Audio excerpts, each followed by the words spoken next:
Hello guys, welcome back again. I hope all of you are doing well. आज काफ़ी दिन के बाद मैं यहाँ पे आपको पढ़ाने वाला हूँ और वो भी मैं पढ़ाऊंगा यहाँ पे आपको पीएस फर्स्ट, पीएस सेकंड या फिर आप कह सकते हो चक्रीय या फिर अचक्रीय प्रकाश फॉस्फोरिलीकरण।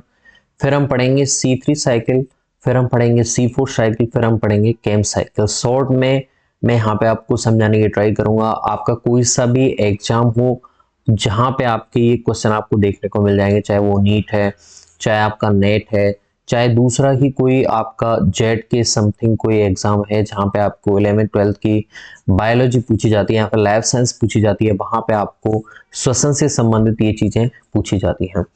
तो हम देखने वाले हैं सबसे पहले पीएस फर्स्ट। और पीएस फर्स्ट जिसे हम बोलते हैं फोटो सिस्टम फर्स्ट, और इसका अभिक्रिया जो केंद्र होता है यहाँ पे आप देख सकते हो। शॉर्ट में मैं यहाँ पे बताता हुआ चलूंगा और एक मैं ट्राई करूंगा लास्ट में आपको सारे मोस्ट इंपोर्टेंट क्वेश्चन साथ साथ बताता चलूं कि कहाँ से कौन से क्वेश्चन आपके पुट होते हैं। तो पीएस फर्स्ट आपके फोटो सिस्टम फर्स्ट या फिर प्रकाश तंत्र फर्स्ट आपके 700 नैनोमीटर प्रकाश को ग्रहण करके क्या होता है, ये यहाँ से अभिक्रिया केंद्र से इलेक्ट्रॉन को छोड़ा जाता है और आपके ये सिस्टम शुरू होता है। अब इसका दूसरा नाम इसे आप कह सकते हो चक्रीय प्रकाश फॉस्फोरिलीकरण भी इसे कह सकते हैं। अब कहते क्यों है वो हम देखेंगे। सबसे पहले हम जान लेते हैं हमारा पीएस फर्स्ट होता किस तरह से है। तो यहाँ पे आपका ये अभिक्रिया केंद्र 700 नैनोमीटर प्रकाश को जैसे ही ग्रहण करता है वहां से आपके ये क्या देता है, एक्साइटेशन दे देता है दूसरे वर्णकों को, और यहाँ से दो इलेक्ट्रॉन आपके निकलते हैं और ये दो इलेक्ट्रॉन पहुंचेंगे सबसे पहले आयरन सल्फर प्रोटीन पर। किस पे? आयरन सल्फर प्रोटीन पे सबसे पहले इलेक्ट्रॉन जाते हैं और वहां से उसे उत्तेजित करके दो इलेक्ट्रॉनों को आगे अभिक्रिया केंद्र पे आगे अभिकारक एफडी यानी कि फेरोडॉक्सिन, एफडी यानी कि फेरोडॉक्सिन सबको हम करते चलेंगे। एफईएस यानी कि आयरन सल्फर प्रोटीन। तो यहाँ पे क्या कर रहे हैं, इलेक्ट्रॉन जा रहे हैं और आपके अभिकारक को उत्तेजित करके वहां से दो इलेक्ट्रॉनों को आगे निकाल के आने वाले अभिकारक को फिर उससे वापस से एक्साइटेड कर रहे हैं। इस पूरी प्रक्रिया में आपके इलेक्ट्रॉन जा रहे हैं, जैसे फेरोडॉक्सिन से फिर वापस से इलेक्ट्रॉन गए प्लास्टोक्यूनोन। पी पी क्यू का मतलब क्या है, प्लास्टोक्यूनोन। ठीक है, प्लास्टोक्यूनोन से ये इलेक्ट्रॉन गए साइटोक्रोम B6 पे, फिर जाते हैं साइटोक्रोम F। अब देखिए साइटोक्रोम B6 और F के मध्य में आपको सबसे पहले एटीपी का क्रिएशन देखने को मिल जाता है। तो आपकी चक्रीय प्रकाश फॉस्फोरिलीकरण में एटीपी का संश्लेषण होता है। ओके, और कहां पे होता है, साइटोक्रोम B6 और साइटोक्रोम F जो अभिकारक होते हैं उनके मध्य में ये इलेक्ट्रॉन होता है। ठीक है, और साइटोक्रोम F से इलेक्ट्रॉन फिर चले जाते हैं प्लास्टोसाइनिन पे। पीसी का मतलब क्या है, प्लास्टोसाइनिन। और उसके बाद में चले जाते हैं ये दो इलेक्ट्रॉन आपके वापस से जहां से निकले थे उसी अभिक्रिया केंद्र पे वापस से पहुंच जाते हैं। तो आपको ध्यान रखना है इसे चक्रीय प्रकाश फॉस्फोरिलीकरण क्यों कहते हैं, क्योंकि यहां से इसके अभिक्रिया केंद्र से जैसे ही दो इलेक्ट्रॉन निकलते हैं वो वापस सारे अभिकारकों से घूम के उन्हें ऑक्सीकृत करके वापस से उसी अपने अभिक्रिया केंद्र पर आ जाते हैं। इसीलिए इसका नाम चक्रीय प्रकाश फॉस्फोरिलीकरण है। फॉस्फोरिलीकरण यानी कि प्रकाश की उपस्थिति में एटीपी का निर्माण। ठीक है, चक्रीय क्यों कह रहे हैं, क्योंकि ये इलेक्ट्रॉन चक्र के रूप में घूम रहा है और जहां से इसकी उत्पत्ति हुई है वापस से वहीं पे पहुंच गया है, इसीलिए इसे हम बोलते हैं चक्रीय प्रकाश फॉस्फोरिलीकरण। तो आपको ध्यान रखना है। अब देखिए एग्जाम में कौन सा पूछा जाता है क्वेश्चन, एक तो पूछा जाता है कि एटीपी का संश्लेषण कौन से अभिकारकों के बीच में होता है, तो B6 और F के मध्य होता है। दूसरा पूछा जाता है इसका पहला जो इलेक्ट्रॉनों को ग्रहण करने वाला अभिकारक होता है उसका नाम क्या है, तो ये है आपके आयरन सल्फर प्रोटीन। क्या है इसका नाम, आयरन सल्फर प्रोटीन। ओके, क्या यहाँ पे NADPH2 का संश्लेषण होता है, तो यहाँ पे आप देख सकते हो किसी भी प्रकार के NADPH2 का संश्लेषण नहीं होता है। तो एटीपी पीएस फर्स्ट में किसी भी प्रकार के NADPH2 का संश्लेषण नहीं होता है। तो ये आपका हो जाता है पीएस फर्स्ट। ठीक है, ओके आगे बढ़ते हैं पीएस सेकंड की तरफ। तो पीएस सेकंड ये आपकी पीएस सेकंड है और ये आपकी पीएस फर्स्ट है। तो पीएस सेकंड जो होता है ये आपके पीएस फर्स्ट के साथ में अभिक्रिया करता है और इसीलिए इस पूरे प्रक्रम को आप बोल सकते हो अचक्रीय प्रकाश फॉस्फोरिलीकरण।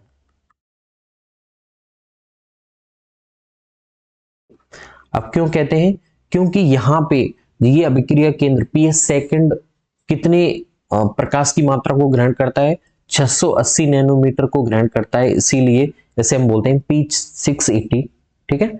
जबकि पहला जो था वो 700 नैनोमीटर को ग्रहण कर रहा था। अब 680 नैनोमीटर को जैसे ही ग्रहण करेगा, इलेक्ट्रॉन यहां से निकलता है और वो पहुंचता है आपकी फियोफाइटिन पे। तो यहाँ पे सबसे पहला अभिकारक कौन है? आपका फियोफाइटिन, ठीक है। उसके बाद में इलेक्ट्रॉन पहुंचता है पीक्यू पे, नाम हम पहले पढ़ चुके हैं, पीक्यू का क्या होता है? प्लास्टोक्यूनोन होता है। उसके बाद में इलेक्ट्रॉन पहुंचता है बी6 पे, और फिर पहुंचता है एफ पे, और फिर इलेक्ट्रॉन पहुंचता है आपका प्लास्टोसाइनिन पे। फिर प्लास्टोसाइनिन से जो दो इलेक्ट्रॉन निकले हैं आपके, वो पहुंच जाते हैं पीएस फर्स्ट पे, ठीक है। और यहां से वापस से इसके अभिकारक को उत्तेजित करेंगे और यहां से इलेक्ट्रॉनों को निकाल के ऑक्सीकृत करते हुए ये क्या कहां पहुंच जाता है? फेरोडक्शन पे।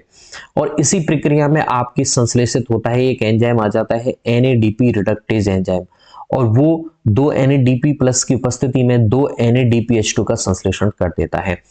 और दूसरा यहां पे देखा जाता है कि पीएस सेकंड को जो इलेक्ट्रॉन उत्तेजित कर रहे थे वो आए थे आपके जल के ऑक्सीकरण से। जल का प्रकाशिक अपघटन यहां पे देखा जाता है। तो जल का फोटो ऑक्सीडेशन कहां देखा जाता है? अचक्रीय प्रकाश फॉस्फोरिलीकरण में, या फिर आप कह सकते हो पीएस सेकंड में देखा जाता है जल का प्रकाशिक अपघटन। जल का अपघटन होगा तो जो 4 H प्लस है ये पहुंच जाएंगे आपके यहाँ पे NADPH2 का संश्लेषण करवाने के लिए, जबकि जो 4 इलेक्ट्रॉन है वो अभिकारकों को ऑक्सीकृत करते हुए यहाँ पहुंच जाते हैं, और लास्ट में आपके आगे क्या कर देते हैं? ये पहुंच नहीं पाते। देखो जहां से इसकी उत्पत्ति हुई थी इन इलेक्ट्रॉनों की, यहां से इन्होंने अपना ऑक्सीकरण करना शुरू हुआ, लेकिन देखिए लास्ट तक आते आते ये इधर पहुंचते हैं पीएस फर्स्ट में। इलेक्ट्रॉन यहां से होते हुए पीएस फर्स्ट में पहुंच जाते हैं। जहां से इनकी उत्पत्ति हुई थी ये वापस वहीं नहीं आ पाते हैं, इसीलिए इस प्रक्रम का नाम क्या पड़ जाता है? अचक्रीय प्रकाश फॉस्फोरिलीकरण। अब यहाँ पे जो क्वेश्चन आपसे पूछा जा सकता है कि जल का प्रकाशिक अपघटन कहाँ होता है, तो वो अचक्रीय प्रकाश फॉस्फोरिलीकरण में होता है, या फिर पीएस सेकंड में आप कह सकते हैं, ठीक है। पीएस फर्स्ट ये यहाँ पे नहीं हुआ है, ठीक है। दूसरा B6 और F के मध्य तो आपको पता ही है, यहाँ पे पीएस फर्स्ट में एटीपी का संश्लेषण होता है, जबकि पीएस सेकंड में आपके एटीपी और NADPH2 दोनों का ही संश्लेषण होता है, ठीक है। यहां पर आप कह सकते हैं अचक्रीय प्रकाश फॉस्फोरिलीकरण में एटीपी NADPH2 दोनों का ही संश्लेषण होता है। पीएस सेकंड का प्रथम अभिकारक जो इलेक्ट्रॉनों को ग्रहण करता है उसका नाम है फियोफाइटिन, ठीक है। और कौन सा ऐसा अभिकारक है जो पीएस फर्स्ट और सेकंड को जोड़कर रखता है, तो वो है आपके PC प्लास्टोसाइनिन। प्लास्टोसाइनिन ऐसा अभिकारक है जो दोनों को क्या करके रखता है? जोड़कर रखने का काम करता है। पीएस फर्स्ट हम ऑलरेडी देख चुके हैं। और एक होता है आपके फोटो एक्टिव रेडिएशन रेंज, पार जिसे बोलते हैं, ये हमेशा 400 से 700 नैनोमीटर तक काम करती है। यानी कि आपका जो प्रकाश संश्लेषण या फिर श्वसन में जो हरित लवक अवशोषित करेगा वो 400 से 700 नैनोमीटर में ही ग्रहण करता है दृश्य प्रकाश का। इसीलिए से हम बोलते हैं पार रीजन, यानी फोटो एक्टिव रेडिएशन रेंज, ठीक है। तो यहाँ पे हमारे कुछ क्वेश्चन बन जाते हैं। वापस से रिपीट कर रहा हूं कि कौन सा ऐसा विकारक है जो दोनों अभिक्रिया केंद्रों को जोड़कर रखता है, तो प्लास्टोसाइनिन है। क्या अचक्रीय प्रक्रम में जल का प्रकाशिक अपघटन होता है? ओबियसली बिल्कुल होता है। क्या यहाँ पे ऑक्सीजन की मुक्ति होती है? बिल्कुल होती है। कौन से प्रकाश तंत्र में ऑक्सीजन का जल अपघटन होता है, सॉरी ऑक्सीजन मुक्त होती है जल का प्रकाशिक अपघटन से, तो पीएस सेकंड में होता है। कौन से प्रक्रम में एटीपी का संश्लेषण होता है, तो पीएस फर्स्ट में होता है। किस में आपके NADPH2 का संश्लेषण होता है, तो वो होता है आपके पीएस सेकंड में। तो ये क्वेश्चन आपको ध्यान रखने हैं। अब मैं क्वेश्चन आपको बता दूं, पीएस फर्स्ट का अभिक्रिया केंद्र क्या है? 700 नैनोमीटर। सेकंड का अभिक्रिया केंद्र क्या है? 680 नैनोमीटर। पीएस फर्स्ट का प्रथम इलेक्ट्रॉन ग्राही कौन है, तो वो है आपके आयरन सल्फर प्रोटीन। दूसरा पीएस सेकंड का कौन है, तो पीएस सेकंड का प्रथम इलेक्ट्रॉन ग्राही कौन है आपके? हमने देखा था फियोफाइटिन, ठीक है। दूसरा हमसे पूछा जाए कि क्या एटीपी का संश्लेषण किस में होता है, तो वो पीएस फर्स्ट में होता है। NADPH2 का संश्लेषण कहाँ हो रहा है, तो वो पीएस सेकंड में हो रहा है। जल का प्रकाशिक अपघटन, photolysis of water is happening in PS second. ये भी आपको ध्यान रखना है। जल की तोड़ के ऑक्सीजन की मुक्ति कहाँ की जाती है, तो ये आपके पीएस सेकंड में की जाती है। अब हम आ जाते हैं C3 साइकिल पे। तो C3 साइकिल सबसे पहले केल्विन नाम के साइंटिस्ट थे, केल्विन और बेंसन नाम के साइंटिस्ट थे, जिन्होंने इसे क्लोरेला शैवाल में खोजा। और इस चक्र का प्रथम स्थायी उत्पाद 3 कार्बन का होता है, इसीलिए इसका नाम पड़ा, क्या पड़ा नाम इसका, C3 साइकिल। ठीक है, तो प्लांटों में सबसे पहले जो चक्र की खोज हुई थी वो C3 साइकिल की हुई थी। पहला जो कार्बन होता इसमें स्थायी उत्पाद होता है वो 3 कार्बन का होता है, जिसका नाम आपके फॉस्फोग्लिसरिक एसिड। ठीक है, अब ये चक्र चलता कैसे है वो हम यहाँ पे देखेंगे। तो देखिए, ये आपके 3 इसमें प्रक्रियाएं देखी जा सकती हैं C3 साइकिल में। एक होती है आपके कार्बोक्सिलेशन, दूसरी होती है रिडक्शन, तीसरी होती है रीजनरेशन। कार्बोक्सिलीकरण, अपचयन और पुनरुद्भवन। ठीक है, ये 3 प्रक्रियाएं इसमें दिखाई देंगी आपको होती हुई। अब यहां मैं आपको शॉर्ट में बताने की ट्राई करूंगा, जिससे आपको कोई किसी भी प्रकार का कंफ्यूजन नहीं हो। देखिए यहां पे क्या होगा, सबसे पहले आपके आएगा RUBP, राइबुलोज 1,5 बाइफॉस्फेट। RUBP का फुल फॉर्म क्या है, राइबुलोज 1,5 बाइफॉस्फेट। अब ये 5 कार्बन का प्रोडक्ट है। इसमें एक आपके CO2 वातावरणीय CO2 अभिक्रिया इसके साथ में जुड़ेगी, इसीलिए इस पहले प्रक्रम को हम बोलते हैं कार्बोक्सिलेशन। और आपके 6 कार्बन का प्रोडक्ट, 6 कार्बन का नहीं बनेगा, 3 कार्बन का प्रोडक्ट, लेकिन उसके 2 अणु बनेंगे। यहाँ पे कितने अणु बनेंगे, 2 अणु। तो यहाँ पे आपके बन जाएगा फॉस्फोग्लिसरिक एसिड। क्या बन जाएगा, फॉस्फोग्लिसरिक एसिड। ये 3 कार्बन का है, लेकिन टोटल 6 कार्बन है, तो ये 2 अणु बनते हैं इसके। ठीक है, उसके बाद में देखिए एटीपी और NADPH2 का खर्च करके, यानी कि आपकी जो स्वांगी अपचायक शक्ति होती है उसे खर्च करके यहाँ पे रिडक्शन किया जाता है, अपचयन किया जाता है, और आपके दूसरा उत्पाद बनाया जाता है, जिससे सुक्रोज और आपकी ट्रायोज फॉस्फेट मुक्त होती है। सुक्रोज और ट्राइज फॉस्फेट मुक्त होती है दूसरे प्रक्रम के द्वारा, और इसमें भी आपको एटीपी और NADPH2 खर्च करने पड़ते हैं। ठीक है, दूसरा सुक्रोज और ट्राइफॉस्फेट से आपका तीसरा प्रक्रम देखा जाता है रीजनरेशन, पुनरुद्भवन। यहाँ पे भी आपको एनर्जी खर्च करनी पड़ती है, एटीपी खर्च करनी पड़ती है, तब जाके आपका जो पहला प्रोडक्ट खर्च हो चुका है वो वापस से उत्पन्न हो जाता है। इसीलिए प्रक्रम का नाम है पुनरुद्भवन, क्योंकि पहला जो RUBP नष्ट हो गया इस प्रक्रम में, ट्राइज फॉस्फेट और सुक्रोज या फिर शर्करा बनाते हुए, कार्बोहाइड्रेट बनाते हुए, ऊर्जा बनाते हुए उसे वापस से उत्पन्न किया जाता है रीजनरेशन के द्वारा। ये आपको ध्यान रखना है। RUBP आपका बन गया है। अब इससे पहला प्रोडक्ट अगर आपसे पूछा जाए C3 साइकिल में, तो वो फॉस्फोग्लिसरिक एसिड है 3 कार्बन का। ठीक है, यहाँ पे C3 साइकिल में आपकी रूबिस्को एंजाइम की मदद ली जाती है, राइबोलोज bis phosphate carboxylase oxygenase enzyme, जिसकी कैपेसिटी होती है कार्बोक्सिलेशन और ऑक्सीजनेशन दोनों की कैपेसिटी रखता है रूबिस्को एंजाइम। ठीक है, तो यहाँ पे आपको ध्यान रखना है कि हमने किस तरह से ये प्रक्रम चलाया है और कौन कौन सी यहाँ पे प्रक्रियाएं देख सकते हैं आप। ठीक है, ओके, अब हम चलते हैं हमारा C4 साइकिल।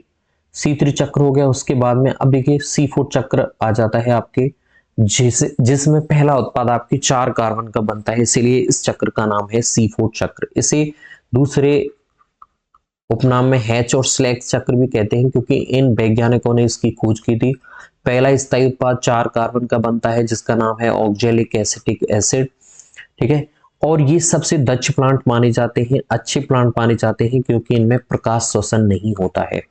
प्रकाश शोषण क्या होता है, एक वेस्टफुल प्रोसेस है जिसमें ऊर्जा खर्च की जाती है, लेकिन आपको ऊर्जा उतनी मिलती नहीं है वापस। ठीक है, तो C4 साइकिल में आपकी क्रेंज एनाटॉमी देखी जाएगी, और क्रेंज एनाटॉमी एक सर्वाइवल के लिए इन प्लांट का क्या है, मॉडिफिकेशन है। ये क्या करते हैं, इनकी पत्तियों में दो तरह की कोशिकाएं पाई जाती हैं।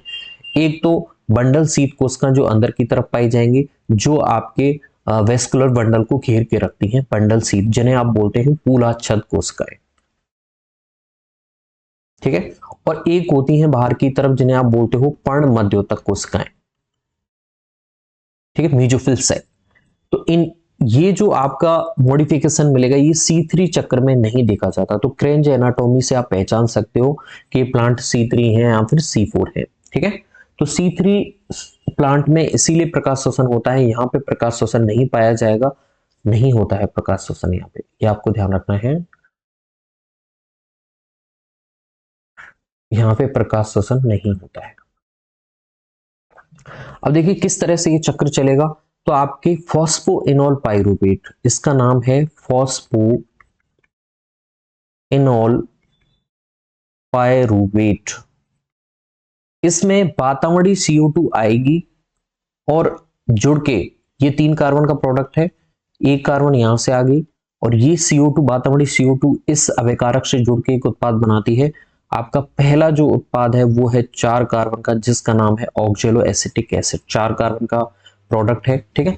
अब क्या होगा, इसीलिए हम C4 साइकिल को क्या नाम देते हैं, C4, क्योंकि यहाँ पे 4 कार्बन का प्रोडक्ट बना है जिसका नाम है ऑक्जेलो एसिटिक एसिड। नीट में कई बार पूछा जाता है, जेट में कई बार पूछा जाता है, यहाँ पर आपके राजस्थान में कोई भी ऐसा एग्जाम जहाँ पे 11th-12th की बायो आती है, वहां पे ये क्वेश्चन पूछा जाता है कि C4 साइकिल में पहला स्थायी उत्पाद कौन सा बनता है, तो ऑक्जेलो एसिटिक अम्ल बनता है। फिर क्या होता है, एनर्जी खर्च की जाती है, NADPH2 खर्च की जाती है, और ये आपके NAD+ में चेंज हो जाती है, और ऑक्जेलो एसिटिक अम्ल चेंज हो जाता है मैलेट अम्ल में। हालांकि इसमें भी अभी कार्बन कितने हैं, 4 कार्बन है। ये मैलेट एसिड कहाँ पे ट्रांसफर हो जाता है, वर्ण मध्योतक कोशिका से पूलाच्छद कोशिका में पहुंच जाता है, घूमते घूमते हुए। इसे घूमना बहुत पसंद है, इसलिए घूम के कहाँ ट्रांसफर हो जाता है, पूलाच्छद कोशिका में। अब इसे यहाँ पे पता नहीं है कि इसे तोड़ दिया जाएगा, इससे एक CO2 को निकाल दिया जाएगा कि भाई एक CO2 इधर भेज C3 साइकिल में, क्योंकि ये क्या है, डच प्लांट है, ये अधिकतम CO2 का स्थिरीकृत 2 भागों में कर सकते हैं। C4 चक्र तो चल ही रहा है, C3 साइकिल भी चलता है यहाँ पे पूलाच्छद कोशिका में, तो ये जो CO2 स्थिरीकृत होने के लिए चली जाएगी C3 चक्र में। अब ये 3 कार्बन का प्रोडक्ट बनता है पाइरूविक अम्ल या फिर पाइरूवेट, ठीक है। अब इसे भी घूमने की अच्छी प्रवृत्ति है, ये कहां पहुंच जाता है, ये वापस से मीजोफिल कोशिका में पहुंच जाता है। इसका मन यहाँ पे नहीं लगता है क्योंकि इसे तोड़ दिया है, मैलेट को तोड़ दिया पाइरूवेट में, इसलिए 3 कार्बन का प्रोडक्ट ये पहुंच जाता है किसमें, मीजोफिल कोशिकाओं में। अब देखिए ये जो CO2 टूटी थी, ये आपकी डीकार्बोक्सिलेशन कह सकते हो आप इसे, और यहाँ पे क्या हुआ था, यहाँ पे कार्बोक्सिलेशन हुआ था, CO2 जुड़ी थी, तो दोनों में ही अपोजिट अभिक्रियाएं चल रही हैं। तो ये पाइरूविक अम्ल, अब एक एंजाइम आता है जिसका नाम है पाइरूवेट, इसका नाम है, देखिए ये आपको नाम ध्यान रखना है, पाइरूवेट फॉस्फेट डाइकाइनेज एंजाइम, बहुत इंपॉर्टेंट एग्जाम है। ये एंजाइम क्या होता है, ये थर्मोस्टेबल एंजाइम होता है, ये ताप स्थायी एंजाइम होता है, अधिकतम तापमान पे भी काम कर लेता है, और ये क्या करता है, ये ATP को तोड़ के AMP बना देता है, ये इसकी कैपेसिटी है। तो ये ATP को तोड़ के AMP बनाएगा, और आपके इनऑर्गेनिक जो फॉस्फेट है ये किससे जुड़ जाएंगे, फॉस्फोइनोल पाइरूवेट, यानी पाइरूविक अम्ल से इनऑर्गेनिक फॉस्फेट जुड़ जाएगी और उसका नाम हो जाएगा फॉस्फोइनोल। इनोल इसका क्रियात्मक समूह है, इसके क्रियात्मक, इनोल वाले क्रियात्मक समूह पे फॉस्फेट समूह जुड़ के इसे बना देते हैं फॉस्फोइनोल पाइरूविक अम्ल, PEP, ठीक है। और ये वापस से अभिक्रिया चलने लग जाती है C4 चक्र की, ठीक है। अब देखिए ये क्यों दक्ष प्लांट माने जाते हैं, ये इनमें प्रकाश श्वसन नहीं होता है। दूसरा, यहाँ पे बढ़ी हुई CO2, जब CO2 की मात्रा बढ़ाओगे तो एक लिमिट तक तो C3 प्लांट सरवाइव कर पाएंगे, लेकिन C4 प्लांट बहुत अधिक मात्रा में भी सरवाइव कर लेते हैं, क्योंकि इनके पास में एक ऑप्शन है, ये क्या कर देते हैं, अधिकतर CO2 को पूलाच्छद कोशिका में ट्रांसफर कर देते हैं, जहां पे इसका स्थिरीकरण हो जाता है C3 चक्र के द्वारा। इसीलिए इन प्लांटों में क्रेंज एनाटोमी अच्छी रहती है इनके लिए, ठीक है। तो एक तरह से इनके लिए सर्वाइवल मॉडिफिकेशन हो गया, इन्होंने सर्वाइवल के लिए अपना मॉडिफिकेशन यूज कर लिया है, जो इनके लिए बहुत कारगर साबित होता है। तो ये आपको ध्यान रखना है। अब देखिए कैम जो साइकिल होता है, ये C4 साइकिल पढ़ लिया हमने, और यहाँ पे जो एंजाइम बनते हैं मैं आपको बता देता हूँ। एक तो आपसे पूछा जाता है कि आपके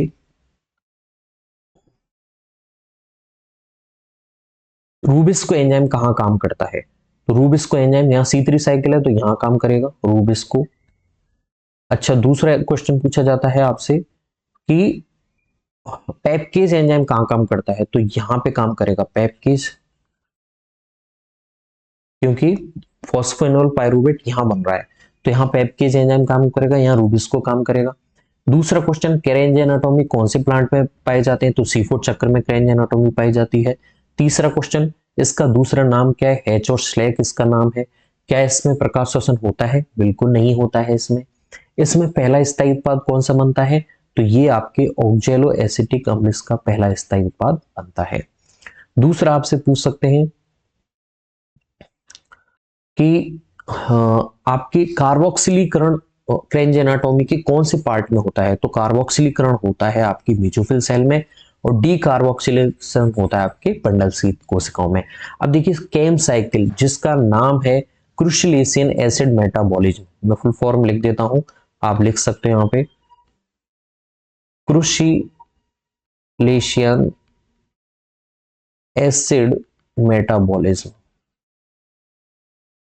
क्रूसिफेरी फैमिली के सदस्यों में ये ज्यादातर देखा जाता है इसलिए इस चक्र का नाम पड़ गया केम साइकिल। और ये आपके प्लांट कैसे होते हैं, ये जीरोफिटिक प्लांट है, ठीक है, जो अत्यधिक तापमान वाली परिस्थितियों में पाए जाते हैं और इनमें सन के स्टोमेटा या फिर स्कोटो एक्टिव स्टोमेटा पाए जाते हैं जो रात्रि में खुलते हैं, ये रात्रि में खुलते हैं। अब देखिए केम साइकिल भी C4 चक्र जैसा ही है, अंतर इतना है कि यहाँ पे पर्ण मध्योतक कोशिका में यहाँ पे क्या होगा, जो पर्ण मध्योतक कोशिका में प्रक्रिया हो रही है वो यहाँ पे रात्रि में होगी क्योंकि इनमें रंध्र रात्रि में खुलते हैं, तो आपको ध्यान रखना है कि रंध्र रात्रि में खुलेंगे। दूसरा, जो बंडल शीथ प्रक्रिया हो रही है ये होती है इनमें दिन में, ठीक है। तो आपको ध्यान रखना है कार्बोक्सिलीकरण के द्वारा खाना बनाया जाएगा, ऑक्जेलोएसिटिक अम्ल बनाया जाएगा रात्रि में, क्योंकि केम साइकिल में तमो क्रियाशील रंध्र पाए जाते हैं जो केवल रात्रि में ही खुलते हैं, तो इसीलिए कार्बोक्सिलेशन यहाँ पे रात्रि में होता है और डी कार्बोक्सिलेशन यहाँ पे दिन में होता है। अंतर इतना सा है, बाकी सारी चीजें सेम है। यहाँ पे रंध्र कैसे पाए जाते हैं, जो रात्रि में ही खुलते हैं, बाकी दूसरी जगह जैसे कि दिन में खुलते हैं वहां पे इस तरह से प्रक्रिया होगी, ठीक है। ये आपके केम साइकिल हो गया। ओके, अब हम कुछ क्वेश्चन में आपको यहाँ पे मैं कम्युनिटी पोस्ट में भी आपसे कुछ क्विज करता रहूंगा, यहाँ इस कुछ में क्वेश्चन आपको यहाँ बता देता हूँ। देखिए केम साइकिल में कार्बोक्सिलेशन कब होता है, ये क्वेश्चन पूछा जाता है। तो कब होता है, रात्रि में होता है, नाइट में होता है। क्यों होता है ये मैंने बता दिया, क्योंकि रात्रि में रंध्र खुलते हैं तभी तो वहां पे आपके CO2 आ पाएगी, तो रात्रि में होता है। दूसरा आपसे पूछा जाएगा केम साइकिल में डी कार्बोक्सिलेशन कब होता है, तो वो दिन में होता है, डे में होता है। बाकी सारी प्रक्रिया यहाँ पे क्या C2, अब एक आपकी C2 साइकिल रह गया है, वो मैं इसकी लिंक दे दूंगा जो मैंने ऑलरेडी पढ़ाया हुआ है आपके व्हाइट बोर्ड पे। तो ये प्रक्रियाएं हो गई। इसके अलावा कुछ क्वेश्चन मैं बता देता हूं कि PS फर्स्ट में क्या बनता है, ATP या NADH2, तो आपको आंसर देना है क्या बनता है, ATP बनता है। अच्छा, NADPH2 किस में बनता है, तो NADPH2 यहाँ तो अचक्रीय प्रक्रम में बनेगा या फिर PS सेकंड में बनता है। ओके, इसके अलावा C3 चक्र, C4 चक्र या फिर आपके केम चक्र का प्रथम स्थायी उत्पाद कौन सा है, क्रमशः बताने हैं क्रम से। तो आपको बताने हैं C3 चक्र में फॉस्फोग्लिसरिक एसिड, C4 चक्र में आपके हो गया ऑक्जेलो एसिटिक एसिड और यहाँ पे भी ऑक्जेलो एसिटिक एसिड। ओके, तो ये आपकी कुछ मैंने आपको क्वेश्चन भी करवा दिए यहाँ पे कम्युनिटी पोस्ट में, मैं क्वेश्चन आपसे पूछता रहूंगा। अब आपको ये वापस से रिवाइज करते रहना है। अब हमारे पास में रह गया है आपके श्वसन में आपके जो प्रक्रियाएं चलती हैं ग्लाइकोलाइसिस, वो ये आपका खाने बनाने का प्रोसीजर मैंने बता दिया है प्रकाश संश्लेषण से संबंधित प्रक्रियाओं में। अब श्वसन में हम पढ़ेंगे ग्लाइकोलाइसिस, क्रेब्स चक्र, और एक ही वीडियो में मैं ब्रीफली आपको बताने की ट्राई करूंगा जिससे आपको एग्जाम में कोई कंफ्यूजन नहीं रहे और आप बहुत कम टाइम में आप अपना क्या कर पाए, रिवीजन कर पाए। आई होप ये वीडियो आपके लिए हेल्पफुल रहेगी। थैंक्स, मिलता हूँ नई वीडियो के साथ वापस से। धन्यवाद।